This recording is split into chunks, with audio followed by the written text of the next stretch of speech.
Xonçaların bəzəyi olan şaftalı şirniyyatı hazırlayırıq. Resepti tam dəqiqliklə videonun altında yazacağım. Bişən kökələrin içini bu cür oyuruq qaşıq vasitəsilə və hər birini oyduqdan sonra içinə bişmiş qatlaşdırılmış süd qoyuruq.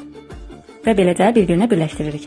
Bu üsulla hər birini hazır edib soyuducuda ən az 5-6 saat gözlədirik. Axşamdan hazırlayıb səhərdə rəngləmək olar. Rəng hazırlamışam. 2 boş qabda sarı və qırmızı.